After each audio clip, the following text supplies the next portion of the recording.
So there we go. All right, so we're back. I'm here. I was chatting.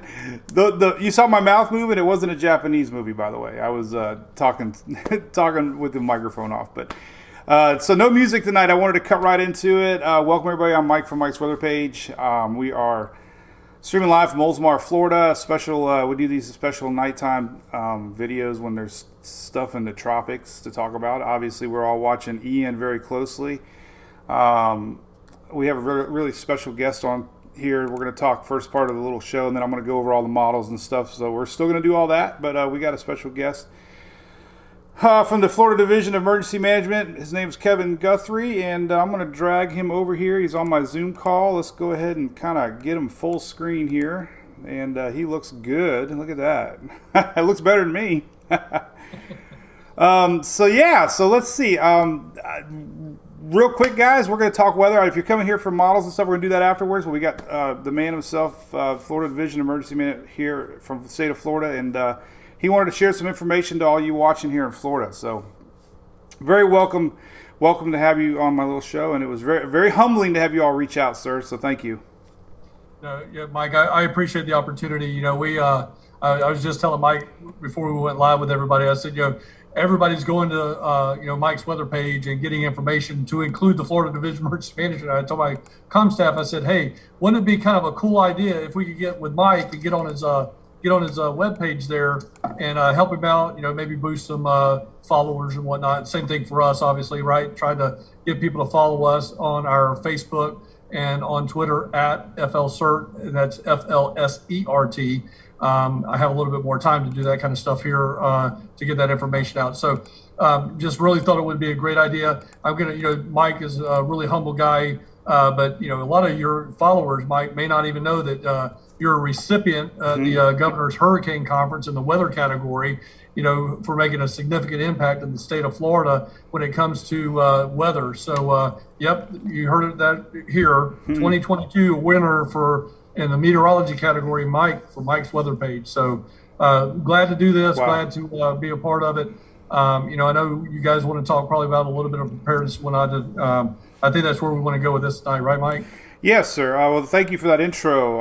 It means a lot. The Governor's Hurricane Conference is an amazing event. Wow, I was blown away. I've never seen so many people in the industry get together. That was a great time. So let's, we got Ian coming. Everybody's on pins and needles, and rightfully so, correct? What do you think this part of where we're at in the process, 4 days out, 3 days out, what do you think people should be doing? I guess that's one thing. So right now, they need to prepare. And when I say prepare, I don't want to just put that in a box and, story or cookie cutter prepare.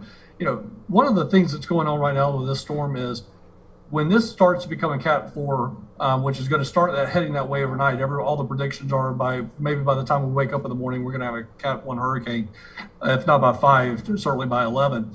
But what's going to happen there is, as that continues to increase in intensity up to that Category 4, that wind field is just going to get really, really huge. Tropical storm force winds extending inland, rain bands, and saturating rain for the state of Florida is going to impact everybody from the Keys up to, Miami Beach, and then all the way around the state. So there's going to be significant flooding. There's some models out there indicating 10 to 15 inches of rain in isolated areas, 5 to 10 widespread across the state. So, again, it's not about just the winds and the storm surge, even though we're going to have that on the west coast of Florida. Even on the east coast of Florida, you need to be aware of tornadoes. You need to be aware of the flash flooding. You need to be aware of those issues that are going to happen with this storm. It's going to impact everybody. So we talk about preparedness, right? So FloridaDisaster.org/plan prepare is if you don't have a plan, you haven't prepared yet, you can go to that website. You can start getting some really good information about that.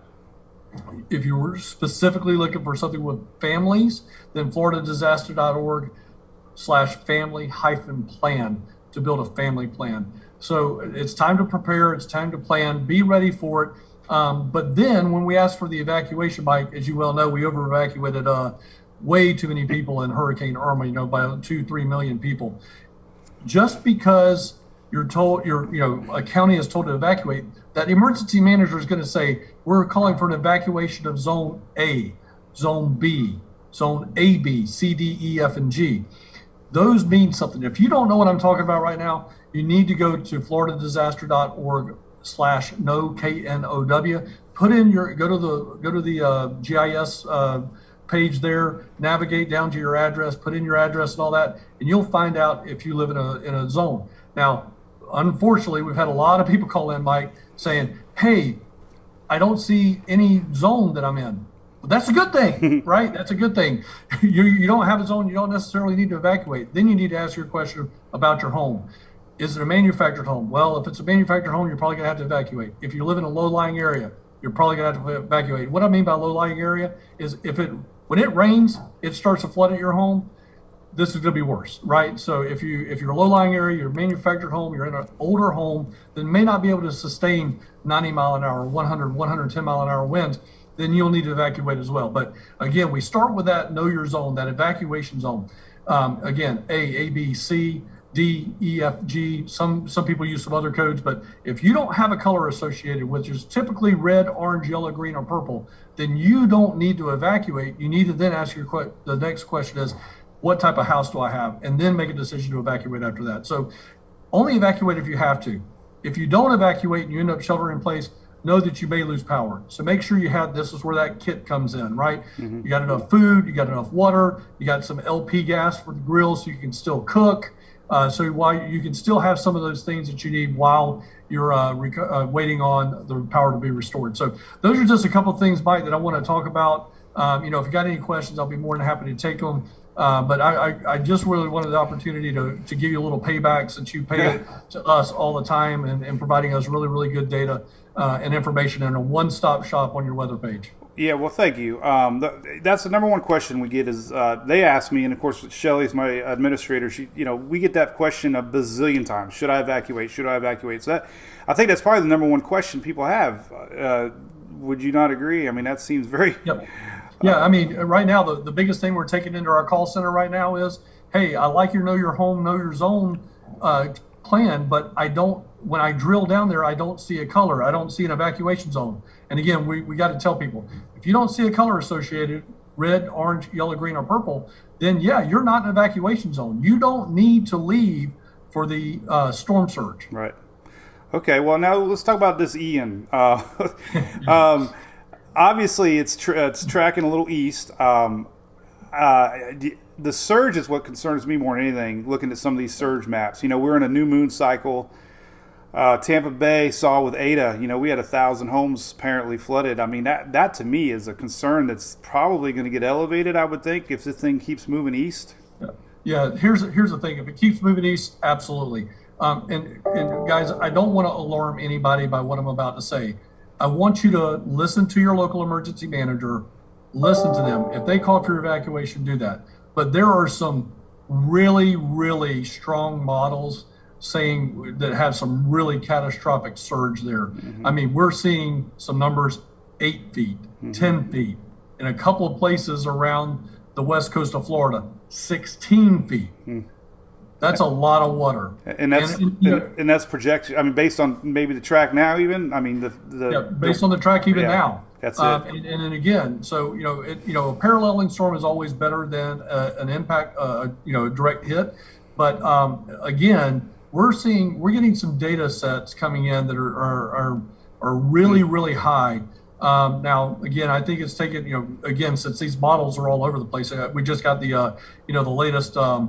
Models and the spaghetti models that are going to be released are just literally all over the place. They were really good consensus data, and then all of a sudden, boom, they popped all over the place. So once we get a little more consensus, I think we'll see that storm surge start to, I don't want to say level out, right. I think that's probably not the right term, but we will probably see that start to normalize maybe.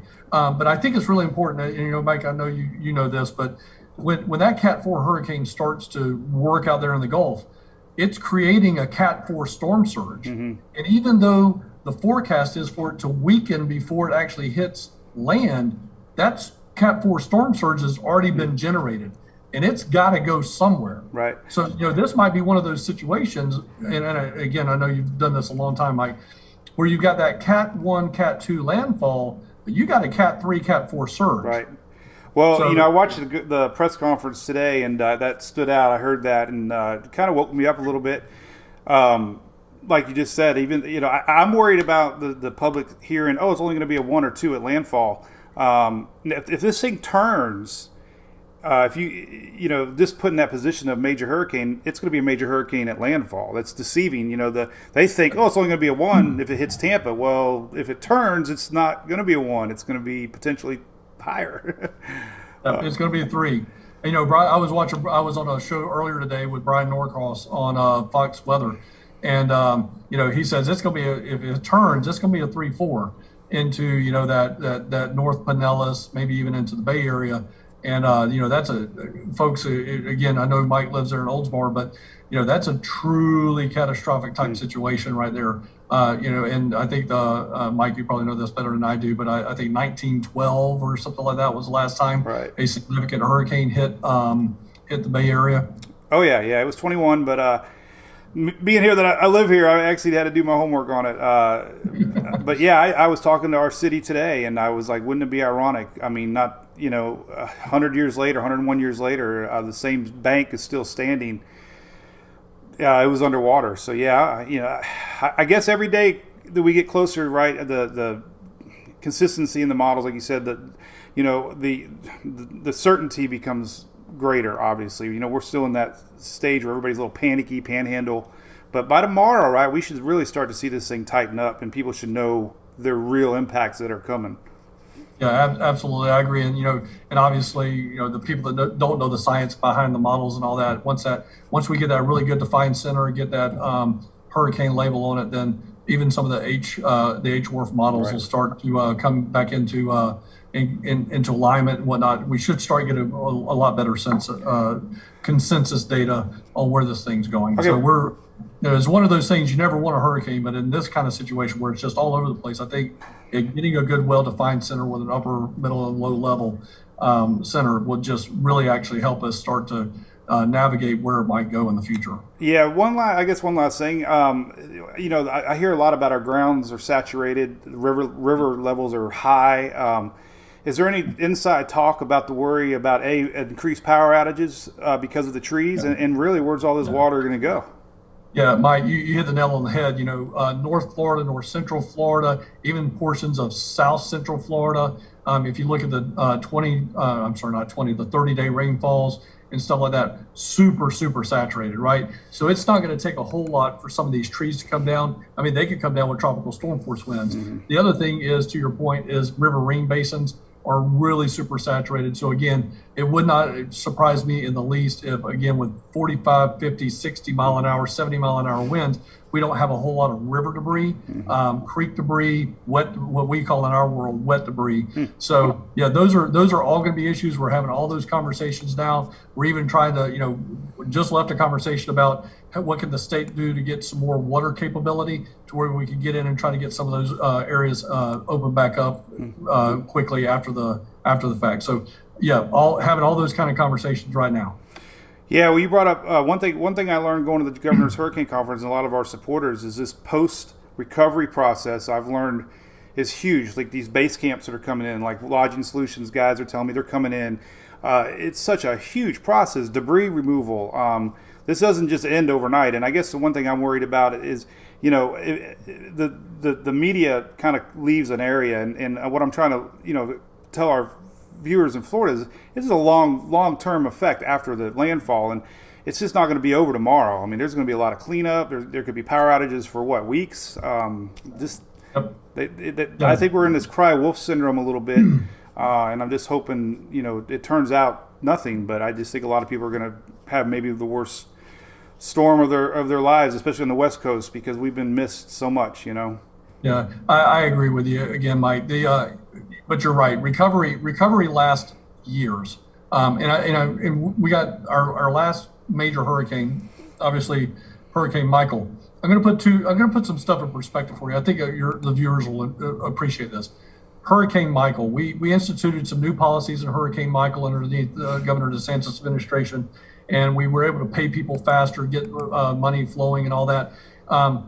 Hurricane Michael residents, 4 years after the fact, they're now getting themselves back up and running. They're opening back up for tourism, getting stuff back in there, getting restaurants rebuilt, getting housing rebuilt. And we're about 75% closed out on Hurricane Michael. We closed out Hurricane Andrew in 2017, 25 years later. Wow. So, yeah, recovery is a very long process, but we're getting better at it, putting a lot of focus on making sure that, just to your point, it's not just a response, which is 15, 30, 45 days. It's making sure we do the recovery well, which is obviously going to last years, but we want to it'd be nice to take decades off that time frame. So we're certainly working on that really hard here at the division, trying to make sure we're doing everything we can to help communities recover much faster. Well, it sounds great. We'll link, obviously, all your stuff on our site. You mentioned some great links. I'll make sure I put them on the sites of people, especially families. We have a lot of new people moving to Florida, right? And I'm sure the anxiety is a little higher than normal. So yeah, we're here to, with your help, get everybody through this. And like I say, the only good thing about a hurricane, right? We have days to plan. It's not like another natural, like a tornado or earthquake, or where you don't have any time. At least with a hurricane, right? You should be calm, and we have plenty of time to prepare, right? I mean, we got plenty of time. We got, we'll start having to make some evacuation decisions probably midday tomorrow with some of our counties that have higher clearance times. But again, we've been working this thing for about 3-4 days now. To your point, we got time. We've been well informed. We've had plenty of time to plan, plenty of time to prepare. Right. We're getting to the point of the game now where we got to execute. So okay. It's about that time. But Mike, I hate to go, but no, I appreciate it. No, but I do have to get to something else. But yes. Again, Mike Boylan, Mike's weather page, everybody. Mike's doing a great job out there with us, for us, with the division, giving us a single location to go. And I just want to make sure that all your viewers know how much we appreciate you, Mike. All right. Well, I appreciate it, Kevin. Thanks a lot. We'll, we'll get through this. We'll Yes. see you on the other side of the storm. Yes, we will. All right. Take care. Hope All to talk to you soon. Thank you, All buddy. right. Bye.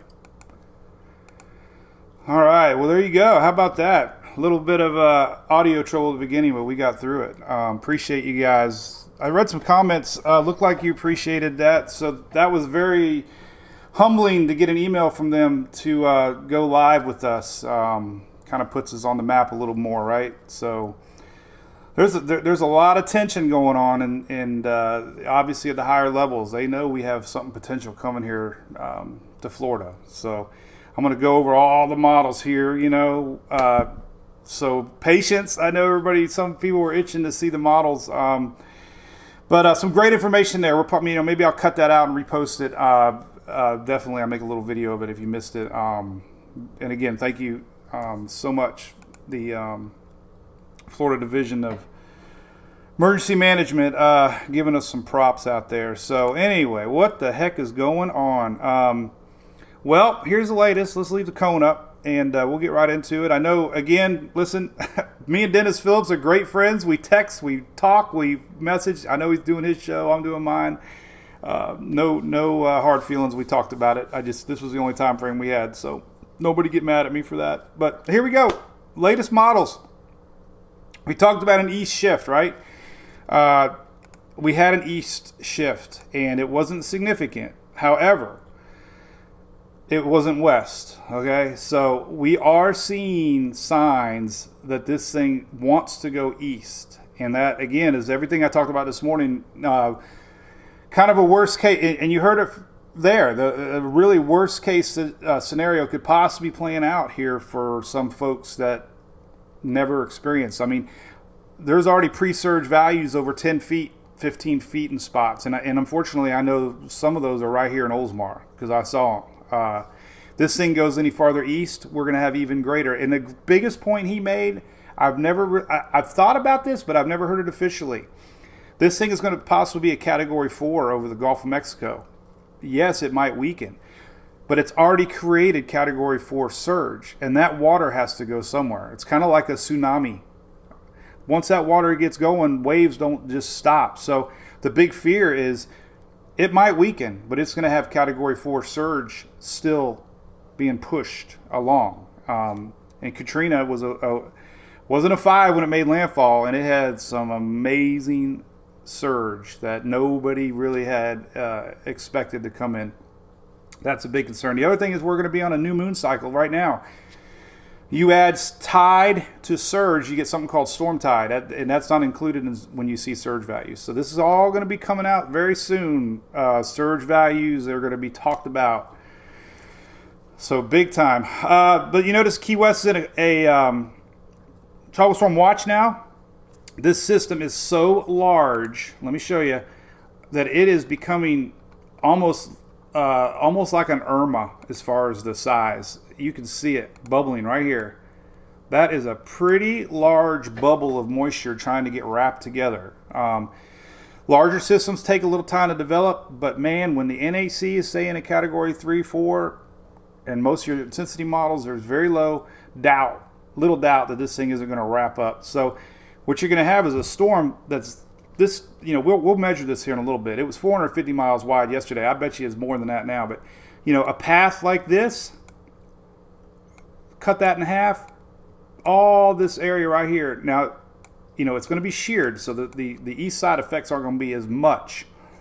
But all this juice is going to get pushed to the east of center. So it's a twofold system here. We got surge, landfall winds, and then we got this big issue of inland rain flooding that you heard. There's a lot of concern about flooding because of this saturated grounds that we're in right now. So here's your latest tropical tidbits. I'm going to use all Levi's stuff as much as I can tonight. So big props to tropicaltidbits.com. These are your latest 18Z spaghetti models. The one takeaway that I have more than anything, first off, models, we're going to go into that next. I promise you this. GFS has trended east a lot compared to this morning. The reason the cone this morning was so wide, the NHC, GFS, Euro, and they pretty much drew the cone based on those two models. The GFS is now shifting east. So I really expect another shift east in the 11 o'clock advisory. The one takeaway from this here, more than anything, usually the NHC uses the TVCN line. That's a consensus model. That's the gray line right here. The black line is the official line of the NHC. That's what they came out with at 5 o'clock. So you notice the TVCN line is to the east. That's interesting. The NHC mentions that there might be an adjustment to come. They make small adjustments. The TVCN line might be a look into the future that we got another little track change coming at 11. And that's not good. So watch for that. The all-important 11 o'clock update will be coming out with a new track. And it's, doesn't look good for West Central Florida, I can tell you that. Okay, so let's go to the bottles. Let's show you everything. A lot of this stuff I talked about on the YouTube video. I want to go to the latest models. Let's just pop them up here, and let's go ahead and look at the latest Euro, and then we'll look at the latest GFS. Man, what an interview, man. I don't know. I was trying to get everything going. I was like almost nervous talking to the big dogs. That was an awesome moment there for our page to be recognized by the state of Florida. But here we go. This is the latest Euro. This is the 12Z, and if you haven't seen them yet, here we go. The Euro's been consistently showing a developing system in the lower Gulf, consistently making its way towards central western Florida. Strong, 968. If you want to know what 968 is, the old Saffir-Simpson scales on my site, 968 is borderline 3 on the old Simpson scale. So could be a 3. The Euro sometimes is underestimated the intensity, so that is a strong hurricane according to the latest 12Z Euro. We do have another Euro that came out. The 18Z is not out yet. Okay. Thought it might be out yet. So there you go. There's that one. Here's the other thing it's doing before we go on a new model. This trend we talked about last night. High pressure is starting to build in And it does appear that our systems are going to slow down, possibly for a longer period of time before they get pulled out of here. This would bring additional surge through tide cycles, constant pushing of water in nonstop. Not a good scenario at all. When you get a slow down system right above the top of the bay, that water is just going to be, those squall lines are going to be pushing in water, and we're going to have massive evacuations if this verifies. And it is very consistent with a lot of models. On top of surge, this will also bring a ton of inland rains for an additional day. I mean, look at this thing.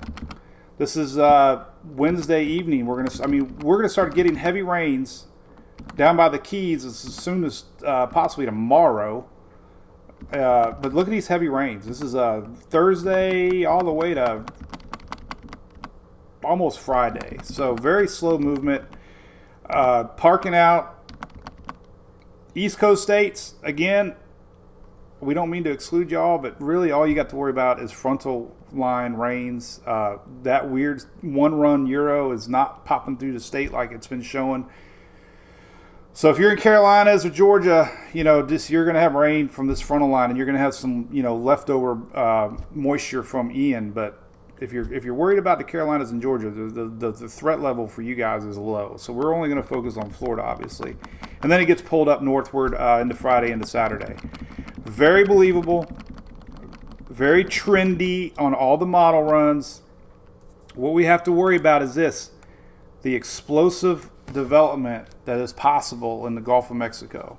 Charlie went from nothing to 4, right? It does not take long for a system to intensify over the Gulf. We have those loop eddies. We have this loop current. I know I haven't talked a lot about these things, but these are warm rivers of additional fuel. Look at that. We popped out of space again. This is what Ida wrote up on. Every major hurricane in the Gulf has rapidly intensified, partly due to being over one of these loop currents. And these are very hot waters on top of the already hot waters that we have. So it does appear that our system is going to be exiting Cuba right on top of one of these loop currents. And that's going to enable a good 24 hours plus 36 hours of more intensification. That's a very real, proven fact that this loop current is going to rapidly intensify a system. All right, some other models real quick. Let's close out this. Let's go to the latest GFS. The GFS earlier today, the GFS this morning, let me show you the GFS. As you know, I'm not the biggest fan of the GFS, but that's another day. The overnight run of the GFS had that. This was last night's run of the GFS. A 970 hurricane. The confidence level of this thing weakening is very strong by the National Hurricane Center. Some of the modeling does not agree that this is going to weaken as much as they think. The 00Z had a 970 in the panhandle, and that's, of course, why the cone was so wide this morning. Now watch what's happened to each one of these runs. This morning, 6Z, it shifted a little bit east, right? Let me just make it a little smaller here. The afternoon 12Z, it went almost into the Big Bend area, right? So we've had a pretty good little swing here in 12 hours. Look at the 18Z that just came out. Let me rewind this here. You'll see what I'm talking about. Look at this 18Z. This one just got done running just like an hour ago. Another east shift in the GFS. 946, like we said earlier, can't stress this enough, okay? Like Mr. Guthrie said, a Category 4 storm is pushing a lot of water. It doesn't matter the strength down the road. There's going to be a lot of surge associated with the 946 system in the Gulf of Mexico. And the latest GFS brings it real close to Tampa Bay now. So in a period of not even 24 hours, it went from there to there. That's a pretty significant shift east. Now it does kind of stall, just like the Euro is showing, right? Slow down, stall, pull back up. So that possibility of a slowdown off the west central coast of Florida, and then finally a little more opening pulls it back up. So we're getting consistency now between the GFS and Euro is what I'm getting at. We both show a strengthening system approaching Tampa Bay. That's only about 50 miles difference between the GFS and Euro, both showing an approaching storm, a slowdown, and then a pull north. The Euro is doing this. So believe it or not, we're getting consistency now between the GFS and Euro. We'll see if the GFS continues this, but it's the first time that we've actually seen that. All right, so let's look at the latest icon. Keeping it strong, keeping it real. This is not even Wednesday morning yet. Okay, today's Sunday. This confidence of these models have to be looked at. This isn't a week away. This is Wednesday morning. 2 days from now, basically 2.5 days. Icon 949. This one's actually below Tampa Bay a little bit, Tampa Bay area, but again, lots of heavy rain, storms. There's going to be tornadoes. And as you heard, tornadoes on both sides of the state. We mentioned that so much. You know what's over here? The Gulf Stream. And the Gulf Stream is really close to Miami. So any storm on approach is going to be whipping up storms early. Like, people are going to say, wait a minute. I guarantee you, I bet money, Southeast Florida is going to say, wait a minute, we weren't in the cone. Wait a minute, this storm went to West Central Florida. Well, because on approach, rotating storms are going to bring in that additional squall lines below Florida down off of Cuba. And we always see unexpected storms, tornadoes, very possible. This is as early as Tuesday, overnight Monday, tomorrow night into Tuesday. So, nobody is, both sides of the peninsula are going to get something. Especially we got a system that looks like it's almost the size of Irma as far as width. That just almost guarantees that you're going to see surge on the East Coast coming in as our storm approaches. So, big issues all the way through the state. Again, everybody focuses on that center line, direct landfall. But, the big question mark is this. That line right there, I just happened to draw it. I'm not that good of an artist, but how much will the western tip of the Panhandle see? It's hard to tell. Usually the western side of a cyclone doesn't see much. We are gonna see a lot of wind shear from our front, and that usually pushes a lot of the moisture off to the east. So there's question marks of how severe the weather is going to be for at least the middle to western parts of the Panhandle, in my opinion. So even though you're kind of in the cone, if this thing continues to make treks east, then your effects are going to be a little less. They're going to be later in the week, Thursday and a Friday. I think both the Euro. Let's go back to the Euro here. The Euro, that slowdown. And then we get into Friday morning right here. So, weakening system, but there's a Euro, there's the line. It's hard to tell how far. And this is a very look, here's center line. Look at the difference in moisture here compared to here, because all these winds are coming in and they're going to blow that moisture and help weaken it. But that's what I mean. We got a twofold event. We got strong storm surge and building hurricane here, and then we got possibly a stalling system bringing a lot of rain here. Canadian, I'm not going to worry about. Let's take a look at intensity models real quick. The intensity models, the HWRF does a very good job. I'm really curious. The HWRF is an amazing model with intensity. Not that great with track, but we'll get an idea what it thinks on intensity. And one thing to note with intensity, check this out. This was the 18Z, but it didn't weaken it much on approach. So here's 952 right off Tampa Bay. This, this is a good look at what the radar could look like. Now, the NHC track's a little bit over here, but let me just put this in motion. Let me, this is what it's going to look like. This is a great example of why the Keys are under a tropical storm watch. Rain bands are going to fan out. They're going to expand. You're going to have squall lines. These squall lines produce tornadoes. And these squall lines come in counterclockwise. They start, building off of that warm Gulf water, and they'll start impacting land. And these squall lines, like I said, they'll end up reaching all the way around the state. But this is what it could look like. Like I said, the H-Wharf, not a great track, but 952 off Tampa Bay.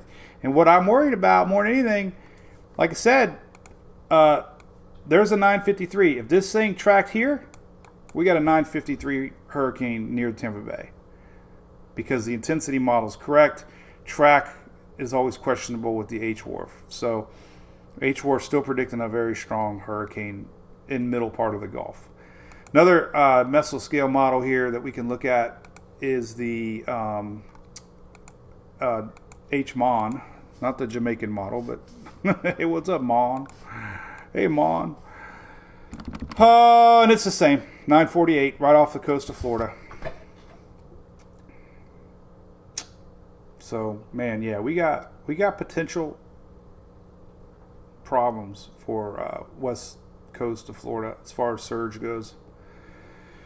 That final track is everything, but intensity models are saying, you got 950s from the Icon, you got 940s from H-Wharf and H-Mon, you got a 930, 940 from the GFS. They're all expecting rapid intensification as this thing approaches. Right? All right, let's take a look at ensembles. This, I've kind of found myself, when we get closer to systems, ensembles don't seem like they stand out as much. I don't know why. It seems like I always back off of ensembles once we get close to a storm. And listen, I do have some great links. My buddy Don sent me. We do have a Know Your Zone link. Shelly, new link alert for Shelly. We got Tampa National Weather Service here. I got a traffic map. If you want to know, traffic is always, this map is going to, trust me, this map you are going to want. If you evacuate, you want to stay tuned to traffic maps, because there's going to be road closures. There's going to be flooded roads. So your traffic map is going to be key getting home and maybe evacuating. This might be a good time that you're a Florida native and know the back roads to get the heck out of Dodge if you're evacuated. Know Your Zone's a new link, and FEMA has a flood map here that you can actually zoom right into your house and see exactly what kind of flood area you're in. But this flood Florida disaster maps here actually the site they it's pretty cool. I think this is the site he mentioned, and these actually I think it's the site Kevin mentioned. But these are very good maps. You can really get to know your zone a little better. And I think I closed something on there. But anyway, it's on my page. And they eat up a lot of bandwidth, so I don't want to mess anything up. I've already closed my windows out on my thing. I just reloaded. Luckily, it's working. I almost lost everything. That's two potential Chrome disasters in one day, but we avoided it, so that's good. All right, so there's that. So let's look at the ensembles and get an idea what the latest couple maps are. Here's that, man. Here you go. Here, this is interesting. So we do have we still have Euros. Hey, it's not set in stone with this Florida Central thing yet. So this is new to me. I didn't see this one yet. So yeah. Panhandle, Big Bend especially, still not out of the woodwork yet, or whatever they say. That's interesting. So there's that little wiggle. Yeah. So yeah, look at that. So definitely, they might not have a very, very big shift east if we have that many ensembles still hinting upper Gulf. So that's just keep that in the back of your mind if you live in that neck of the woods. There are some ensembles now that are kind of pointing that way. Interesting. All right, so there's that one. The GFS ensembles are kind of straight north again. So yeah, well, there you go. Maybe the Big Bend isn't far off from where this thing might end up going. But again, it's the west side of the storm. This potential track here, not only would it be bad for landfall, but it'd be really bad here because Tampa would be on the dirty side, West Central Florida on the dirty side. So there's the ensembles. Still a little bit of curiosity there. Hurricane hunters are out there flying around, like mentioned. Oh, the pressure dropped. Ooh, that's a big sign. That's something new. Look at that. Pressure drop down to 992. That's a big pressure drop. Last I saw, I thought it was 1,002. So that's a sign of some pretty intense intensification already. 992. Interesting. That means the winds take a while to catch up. You won't see winds right away, but that's a sign of strengthening. So if everybody was wondering what's been going on and why our storm hasn't strengthened, guess what? It is. Interesting. Let's see if we're getting any blow up of convection. I bet you we are. Ooh! We are. Look at that. Just since we've been live, look at this blow up of convection. There it is, folks. The beginning of Hurricane Ian is right there being born before our eyes. The big old blast of convection right here. Interesting. It just happened. Boom! Man, look at that. You can see it. Watch this. Boom! This is somewhere around 15, 16, I don't know, 17. Let's go back to Hurricane Hunters. Yeah, look at that. That's exactly, actually, they're not even in that big blue, but it's pretty much the same spot. So there it is, man. Clear as day. It's 100% strengthening. That is a huge blow of convection that just occurred. Like, since we've been live, this one hasn't been caught up yet. I don't like this one. Is this one even live? Well, you know what? We got a timestamp on this one. You know what? I don't know if that's been updated. That's why it's been deceiving me. I don't think that's the current one. We got to F5 it maybe? Huh. It's delayed. You can see it start. Actually, you can see it, the last frame right here. So this one, for some reason, the one off the NOAA site's slower. But that's what we're looking at. Boom, right there. All right, anything else? All right, let me slow it down a little bit. We can talk now. Oh man, I lost my dang YouTube chat too. Nope, we're back. Yo, hell, what's going on, buddy? How's it going in South Florida? All right, so bottom line, let's slow her down a little bit. Let's put on the official graphic here. And chit chat. So listen, I know a lot of people are worried about individual locations. You heard it. This is going to be a far-reaching system. Pretty much guaranteed everybody in the peninsula is going to feel something significant. Be it rainfall, strong winds, surge, inland flooding. I mean, and it's starting down at the Keys all the way up to Jacksonville. It's still showing a storm here in lower Georgia, which indicates, winds and storms for you guys. I mean, we're obviously focusing on the severity of it, not to knock a tropical storm, but it's happening. The Florida West Coast needs to really watch close if you're living in coastal counties, because we might see surge that we've never seen before. Kara, good question on your surge question. Listen, we saw surge with Irma that caught a lot of people off guard, especially north, because just the nature of a system, wrapping around the state, you won't see surge at all compared to what we might be seeing on the West Coast. I don't know if we did, the largest areas would be up here So there is a chance, but not as great as the West Coast. I just know a lot of people evacuated from Irma. A lot of people went up here, and guess what? They had surge up there. Irma was so big that it actually rotated around and brought in a lot of surge from the Atlantic. So definitely northern part of the state, just be alert. Definitely going to have beach erosion. There's no doubt about that. You're going to have increased seas. You're going to have a lot of East Coast effects that people don't realize. And again, I think the biggest surprise of anybody is going to be the folks living down here. They're going to be waking up to storms as early as Monday night into Tuesday as our system moves on by. So, yeah. So the all-important update coming out at 11. What's got me kind of wondering is the official line is here, the TVCN is line here. So that's kind of making me think we'll see another east shift again.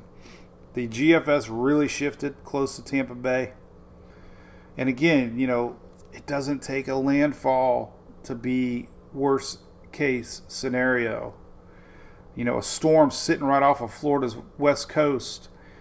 You might not get the wind effects, but you're going to get those prolonged rain. You're going to get surge. You're going to get squall lines that can produce tornadoes. The direct hit is bad, yes, but there's other factors and dangers of a storm that not just landfall. So yeah, we're going to see widespread power outages. There's no doubt about it. We're going to see, schools have already closed here in Pinellas County. Lots of schools have closed. I mean, I'm glad to see people taking this serious now. We might see evacuations start as early as tomorrow for some spots in the west central parts of Florida. So you might be waking up to, evacuation news. And then reality sets in, like, oh, this is real. It is real. But man, we talk a lot about things. Like, I don't want to sound like broken records, but I'm gonna not talk about everything we talked about this morning. Somebody wants to know the size. That would be a great thing. I cannot believe how quickly this thing has blown up. Hurricane hunters are confirming that the pressure has dropped. What was that song? Toots or something? There's a song called Pressure Drop. But man, little ball of convection here just blew up. I don't even know how you measure this. I mean, let's put it in rotation. It's a big old. I mean, we already have. Some of these clouds are actually reaching South Florida right now. As a matter of fact, can we see them? I bet you we can. Look at that. Look at that. It's already reaching. These bands are Ian. Look at that. Ian is already touching Florida. Unbelievable, right? So when you see those graphics about, and here's the track shift. The purple. See the purple line? The original purple line was your 11 a.m. track, right here. Your 5 p.m. track shifted, and I think we're going to see another track shift at 11. This is what we're going to see at 11. I bet you this is what we're going to see at 11. I bet you this is what we're going to see. I bet you we see something like this here. Like that. Somebody screenshot that. That's based on the GFS and Euro and Icon. I can see a turn in and then an eventual turn up as far as the center line goes on the trends that I'm seeing. And the slowdown here is the big question mark. This whole slowdown right in this area right here. Prolonged surge, constant winds coming in off the Gulf of Mexico and just battering the shores. I mean, we could lose barrier islands we could. What's that, Shelly? Shelly just messaged me. Is that 10,000? See exactly. Whoa! I hear myself. We can see barrier islands. This is what reshapes coastlines, surge events, and let's look at the surge. Okay, the bend is coming. Listen, here's what's happening, and it's so fascinating. I'm going to draw it for you. I totally get it. This is what's happening in the upper atmosphere, and it's been showing up for a long time. So here's the deal. So right now we have a weakness, a frontal line that's basically it's riding between these two high pressure systems and turning typical, right? Toward the end of the cycle, this frontal line disappears, high pressure starts to build back in and kind of connects back to this high pressure, and our steering currents just kind of get weak, and we have a slowdown. There's no clear-cut steering currents now because our frontal line disappeared. It's always been a race of how strong this frontal line, and they've been testing all the air up here. It's so fascinating. Hurricane hunters actually sample air in the front to get an idea how strong the trough is. They test the air to see how long the high pressure is over here, how the high pressure is over here, because this all controls the steering down the road. They test humidity levels to find out how dry the front really is. I mean, you've probably seen Levi. I admire Levi. He's the brains. I'm just the guy that shows you the models. And you don't hurt my feelings if you love them. I love the ones that have to say that's why we like you better. Well, we're not in competition. He's the brains of everything. And listening to him, you can really learn a lot. But the humidity levels get tested by the Hurricane Center and or the hurricane hunters. And this is dry air. So a lot of this data, they measure how dry the middle level atmosphere is. You got to have a moist middle level atmosphere in order to have a successful living hurricane. So when you start getting this dry air wrapping around, you start to see weakening. And if you look at upper level wind shear from our jet, then you can also see the reason that we're seeing some of this I think we only got on the tropical maps, actually. I always end up doing that once a season. The 200 and 500 millimeter wind shear. So as we get our system up here, our system basically is here. This is one way to look at it. But it's all this red up here. You can look at the arrows. That's front. That's wind shear. That's bringing dry air and helps weaken the system too. So that's kind of the thinking of the NHC is this thing's going to weaken the farther north it goes. But like I said, some of the models aren't showing that weakening. And again, some of my experience, I have not seen a storm in the Eastern Gulf just stop down from a 4 to a 1 or. So that's going to be a big question, how fast it really weakens. So the storm surge possibility map is right above our Weather Nerds graphic here. These right here. This is kind of updated in real time based on the current track. Let's hope it doesn't crash Chrome, because it did earlier. This is the new track, by the way. Great. So this is Coastal Emergency Risk Assessment. They actually watch. I don't remember the lady's name, but whoever you are, hello. Oh, how big is it? All right, we'll show you again. I'm going to whip out my ruler, and we're going to measure. Everybody always wants to know the girth of our tropical system. What were you thinking? All right, latest track. This is based on current intensity and the last 5 o'clock track.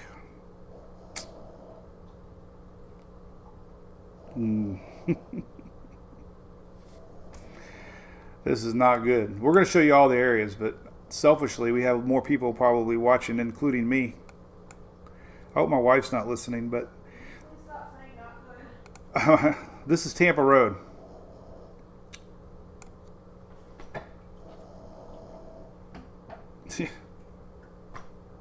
I mean, what? What am I supposed to say?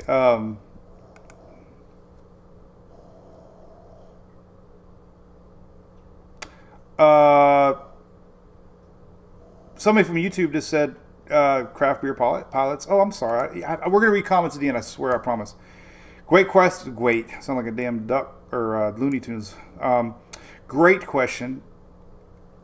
High altitude balloon off the west coast of Florida. Well, yeah, they're measuring the strength of the high pressure. They're measuring upper atmosphere, winds, humidity levels, mainly pressures, because they want to see how strong that high pressure is. It's going to help turn the system. So they're constantly sampling the upper atmosphere because it helps control the data and the models on future steering. So, but anyways, here's what unfortunately, we had the director on just a little bit ago, Florida Division of Emergency Management, and Mr. Guthrie was on earlier, and he pretty much mentioned that there are some already surge estimates now based on the 5 o'clock track that are really troublesome. This is Tampa Bay. This could be underwater. This is going to prompt evacuations if our track does not change at 11. If our track bumps any more east at 11 and intensity stays the same, there's going to be some big evacuations. Look at Northport. Look at Port Charlotte. 6, 7, 8 foot of surge. Inglewood. A lot of these areas. I mean, some of these areas are actually showing underwater. Category 4 surge levels just off the coast of Florida. Even though it's not a direct hit, these are what a lot of people are worried about, is the surge. I'm worried about the surge. Tampa Bay, forget about it. We got surge all. We're going to have evacuations. If you live look at this. If you live anywhere in western Pinellas County, chances are you're going to be under an evacuation if this track doesn't change or intensity doesn't change. And these surge values just increase the farther north you go. Holiday, Palm Harbor, Anclote, Newport Richey, Homosassa, Weeki Wachee. Look at that water getting into Weeki Wachee. I mean, this is land. This is Homosassa. I mean, these surge values are showing water crossing possibly 19.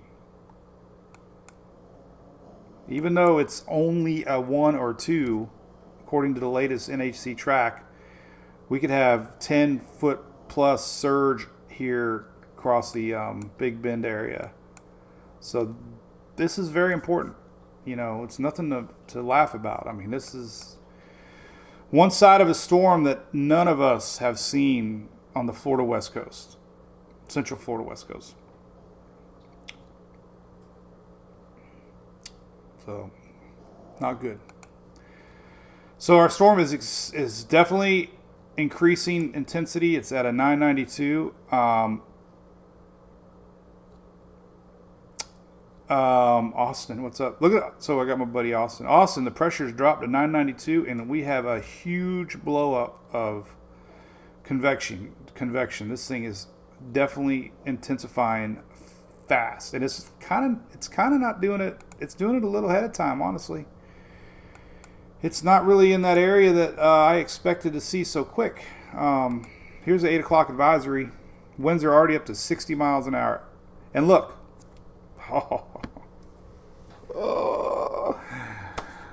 Look at this. All right, so winds are up to 60 miles an hour.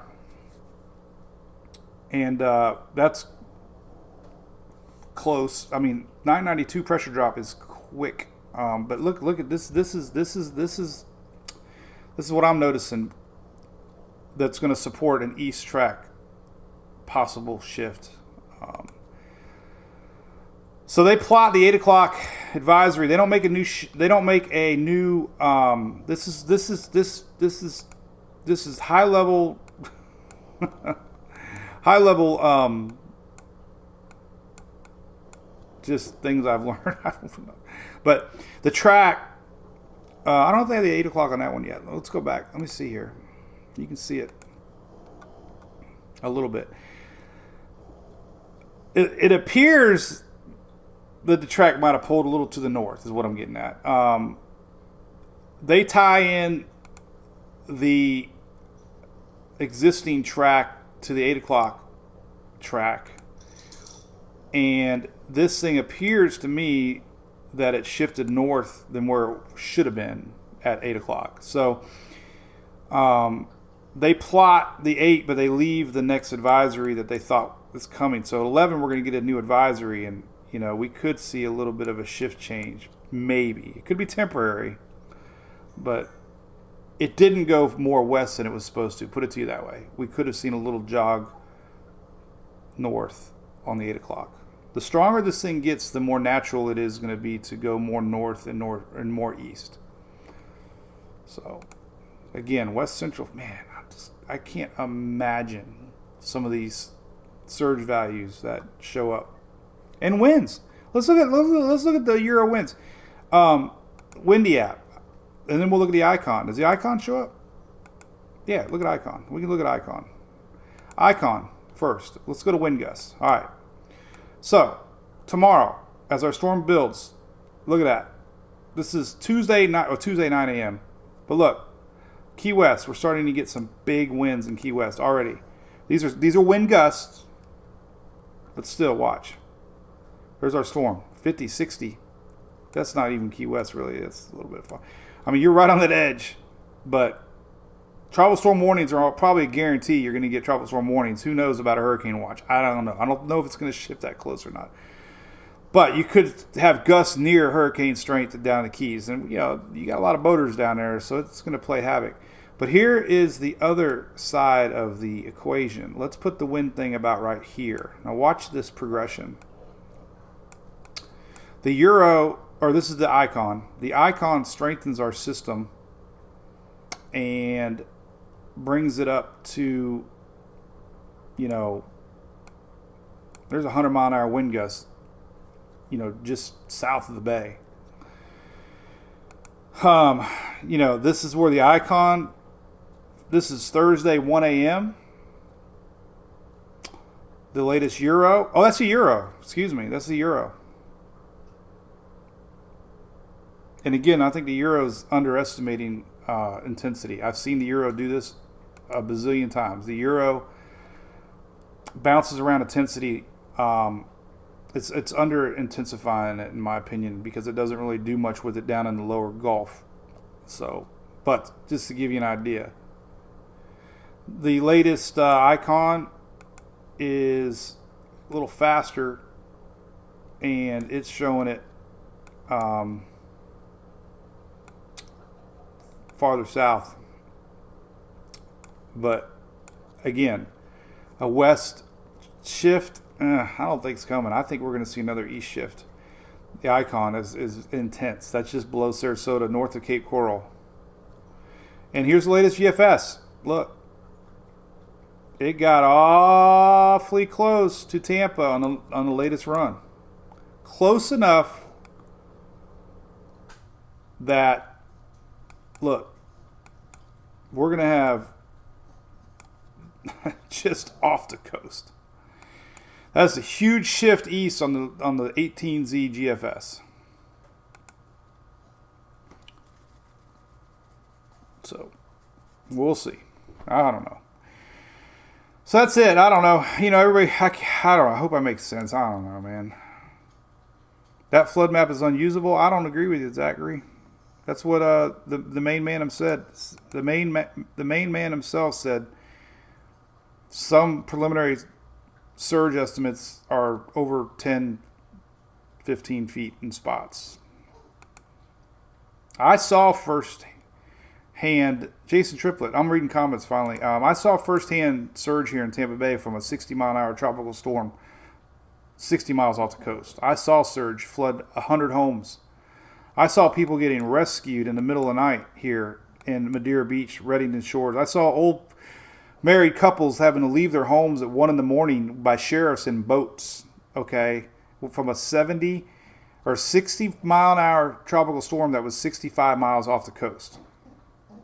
We had hundreds and hundreds, 1,000 homes is what I was told, flooded in the Tampa Bay area.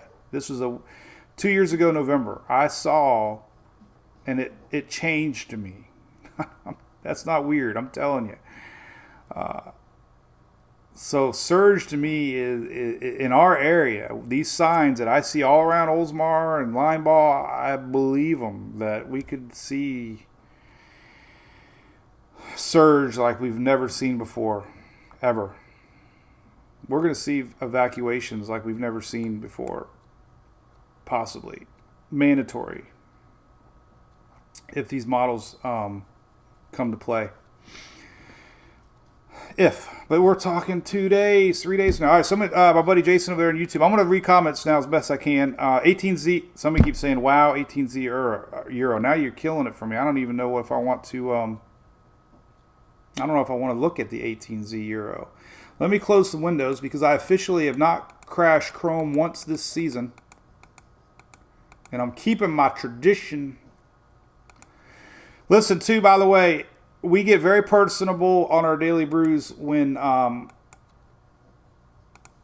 we don't have a storm. I'm not rude. I love to read comments, but when there's a lot of stuff to talk about, we talk about it. And again, guys, Dennis Phillips and I are great friends.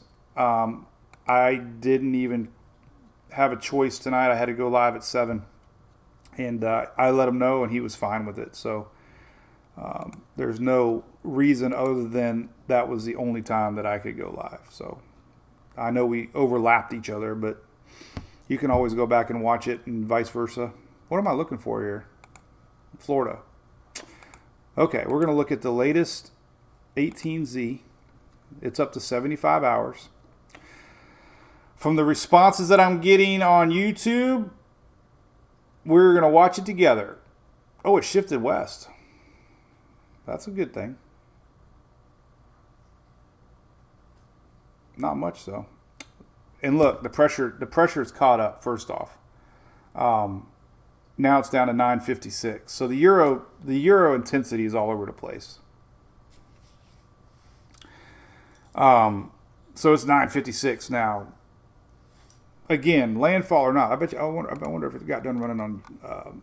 We can see here on Levi's side. I think the fast is probably done. There's the 18Z. All right. So his EFE fast is usually done first. No, it's only out 72 hours.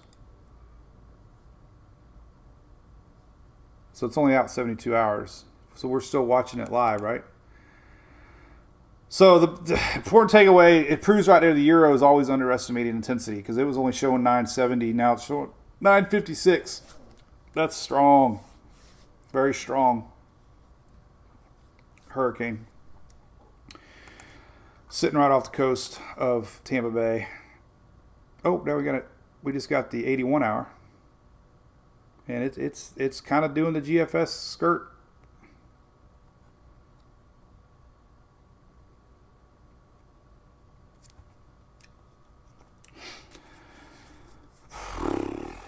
Man, all right.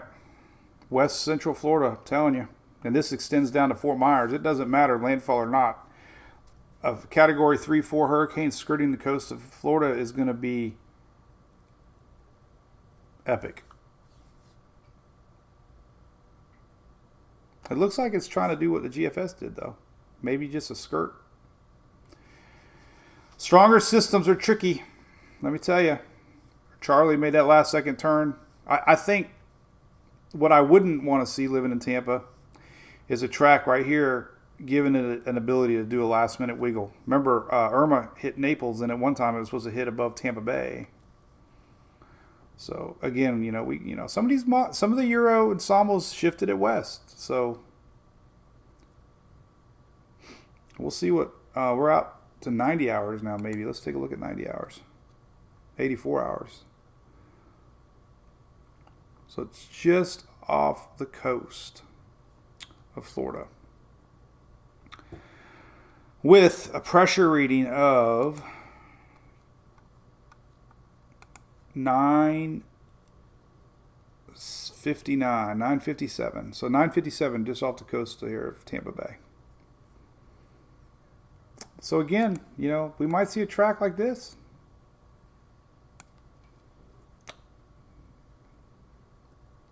Still bad.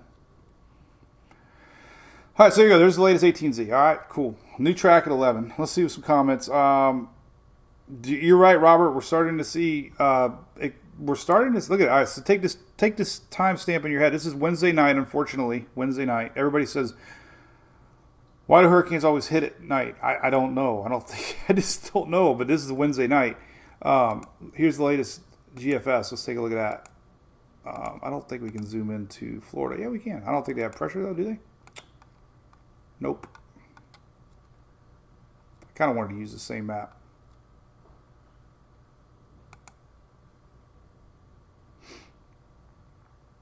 So here's what the latest GFS showed there.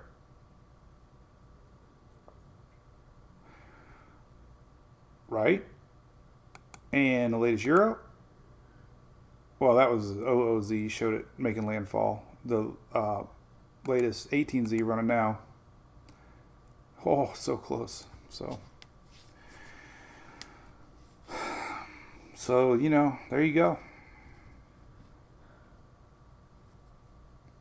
Don't think if it stays off the coast, it's not going to be bad. But it is a little trend we're seeing is a little bit more slow down, stall, maybe a pull up somewhere around here. So there. So I suspect, like I said, that little graphic I showed, I bet you we see a track change where it goes east and then a little tug to the north if you were to show the center line on the next NHC. And ironically, it's exactly where the two models are. So rainfall totals, good question. We can look, I guess we can look back at the 00Z because this one hasn't finished running yet. But let's take a look just for fun. I know they're talking double digits possible. Here is based on one track. Track goes a little south, it's going to change, but you can see double-digit rains here. Anything purple's a foot plus. They are starting to add rain maps on the NHC site, but they're not going past Wednesday right now, so it's deceiving. This is only to Wednesday. We get a landfall Thursday. And Friday, this rain gets shoved north. So this is kind of deceiving. It's only till Wednesday. But there you have it, 4 to 6. The heavier rain probably is going to end up here if this thing slows down and stalls. One of the QPF maps that I got that we use a lot. Here's one of them. You can see anything this brownish color, 7 to 10 inches. So they are expecting the heaviest rainfall to be the upper peninsula. There was some into Georgia. But we could have pockets 10 to 15, The model maps for blends, they haven't been doing very good. I don't know what's going on. Let's see what it looks like. Kind of looks like it now. Let's take a look. Florida. So this is a good map. Really good map here.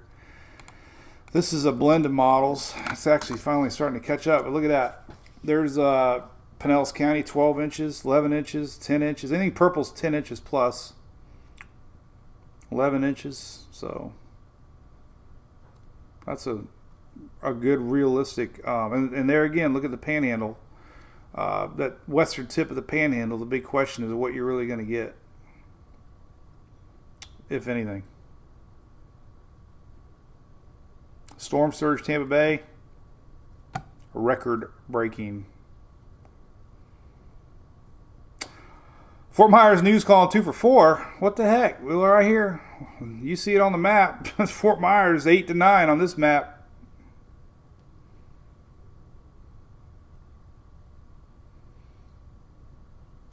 Oh, Shelly's got to eat. Okay. It's 8:17. Holy moly. Shelly's the best, by the way, guys. She's Let me tell you the story of Shelly. We were tracking Matthew back in the day, and I didn't know who she was, and she was nervous, and I chatted her. And then she always helped me, and I was like, hey, what do you do? And she's social media, and I'm like, all right, cool. So she's been awesome. We family friends, and we are ready for this. Hopefully it's the only one of the year. Hell, I talked a lot about South Florida. You're going to get a lot of rain. You're going to get, this map right here shows at 6 inches. You're going to get unexpected storms on the southeast side of Florida. More likely Tuesday-ish, but you're going to get squall lines wrapping around, and you're going to have tornado warnings or watches, my opinion. Maybe not a watch, but you'll have tornadoes. Trust me. I've seen tornadoes develop down here, and people are like, where do they come from? And that's because of the rotation storm Gulf Stream. So there you go. So, all right, cool. Well, listen, I'm going to do one of my quickie little YouTube videos in the morning before 8, and then we will be live in the morning at 9:19. As always, we've been live every day, every night for the last week. We'll be live tomorrow, Monday morning at 9:19 in the morning. I'll do a quickie YouTube live, or quickie YouTuber, hopefully by 8. We'll see what the overnight models do. Remember, the all-important 11 o'clock advisory comes out with a brand new track at 11. We're going to see new spaghetti models at 9. And you can find those on tropicaltidbits.com. And we'll see what they show, you know. We'll see. It's like a soap opera.